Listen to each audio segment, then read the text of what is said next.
menikah lagi boleh, normal, karena perempuan itu pasti itu gitu. Saya kan menikah sekali, kedua kalinya saya berpisah, mungkin nanti ketiga kalinya tidak. Assalamualaikum warahmatullahi wabarakatuh. Welcome back to my YouTube channel Miftahatul Rizkiyah. Don't forget like, comment, and subscribe. Oke teman-teman, kali ini yang bakal saya bagikan adalah kisah perjuangan seorang Bunda Aulia. Beliau adalah single parent, kemudian beliau juga politikus. Kemudian saya rasa banyak pelajaran hidup yang perlu kita ambil dari beliau itu. Oke Bunda, ini channel saya. Oke. Miftahatul Rizkiyah. Oke, apa kabar Bunda? Baik, alhamdulillah baik. Baik Bunda, yang saya pengen tanyakan nih, pertama, mohon maaf ya Bun, tunggu sebentar. Oke, yang pertama itu gimana sih rasanya menjadi single parent? Rasanya menjadi seorang single parent, ada rasa enaknya, ada rasa nggak enaknya. Oke. Yang kita bahas dari segi enaknya dulu ya. Oke.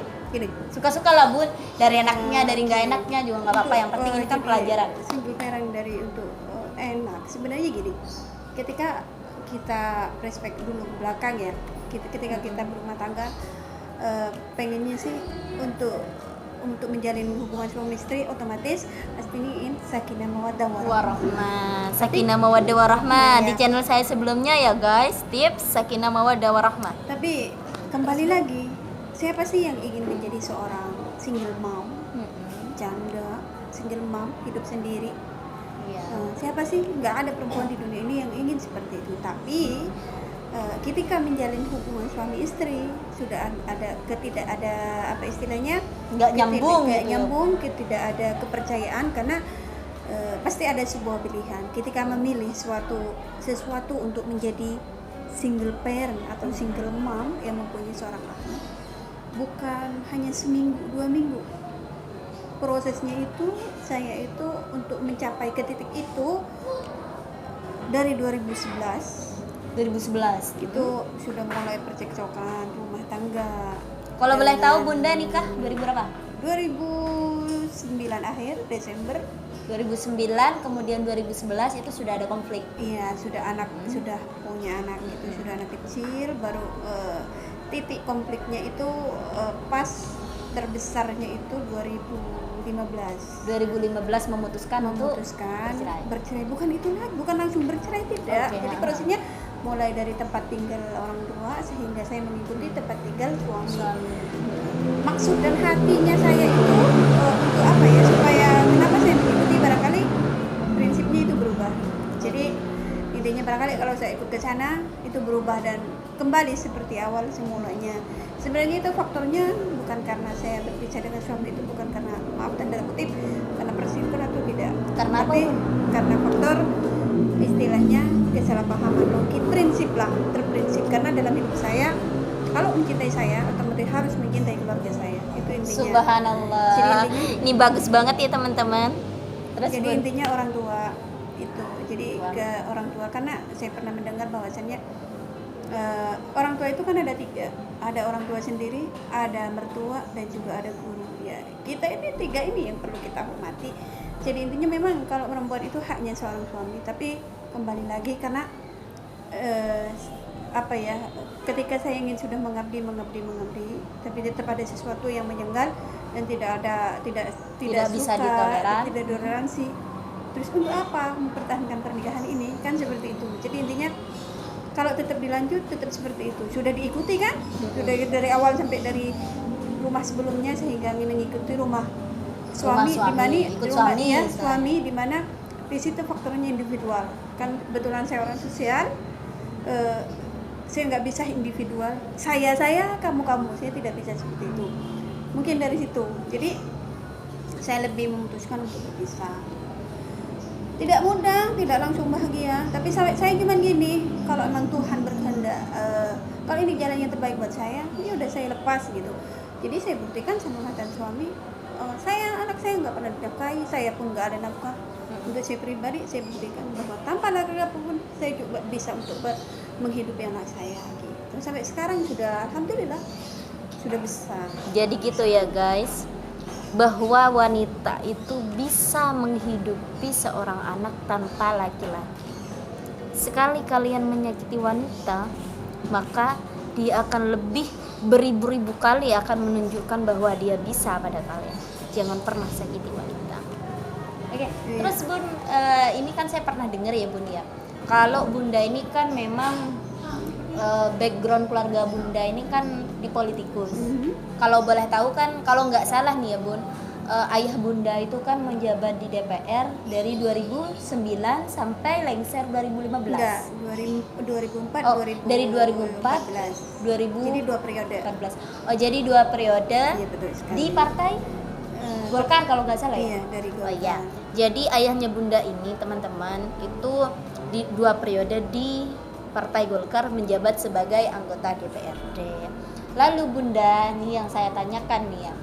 Ketika sudah orang ayahnya beliau ini lengser teman-teman, yang saya tahu ini Bunda ini keluarga Bunda ini bangkrut dari yang awalnya di atas akhirnya paling bawah, dan kemudian Bunda juga bercerai. Yang saya pertanyakan, gimana sih cara Bunda bangkit dari keterpurukan itu, kemudian sekarang sudah 2020, Bunda ini sudah bisa menafkahi keluarga, sudah bisa menanggung keluarga, orang tua, bahkan saudara Bunda, anak Bunda. Gimana sih Bun cara Bunda itu bangkit gitu, sampai bisa seperti saat ini? Sampai bisa seperti ini ya. Gini, karena pertama sebelum menjadi seorang putri dewa, orang tua menjadi seorang dewa, kami sekeluarga itu bukan orang yang tidak punya. Jadi tidak punya dulu Bun? Tidak punya dulu. Jadi tidak punya ke punya.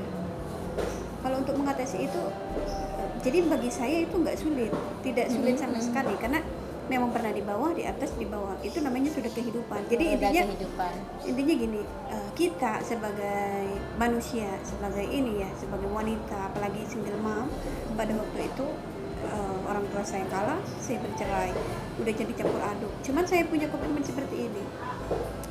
Saya berpikir saya tidak boleh terpuruk karena keadaan. Jadi intinya untuk mengatasi semua kenapa saya tidak terpuruk dari keterpurukan sehingga bangkit, cuma satu kuncinya.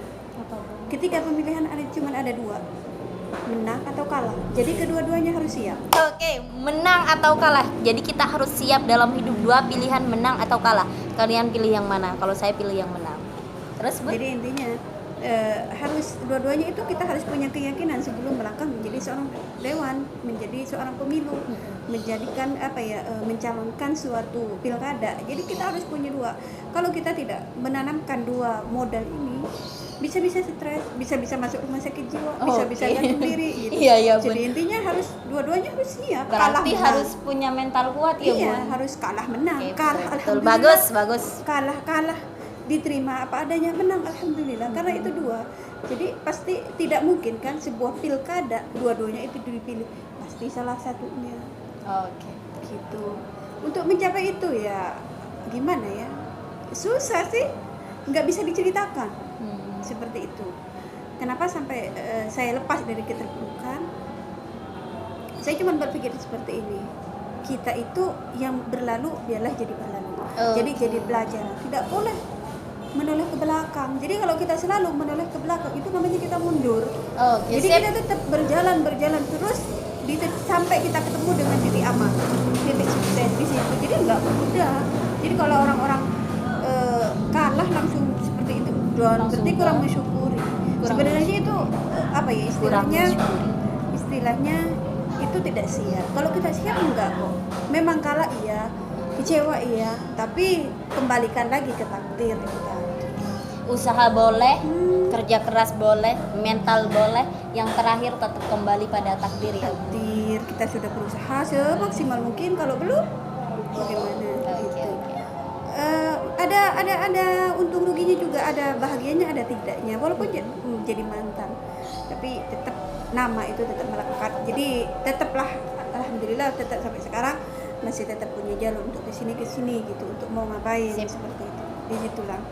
Ya saya bangga teman-teman sama Bunda ini, karena memang ya dari perjalanan Bunda kalau saya bandingkan dengan hidup saya, Bun, mungkin saya nggak bakalan bisa, Bun.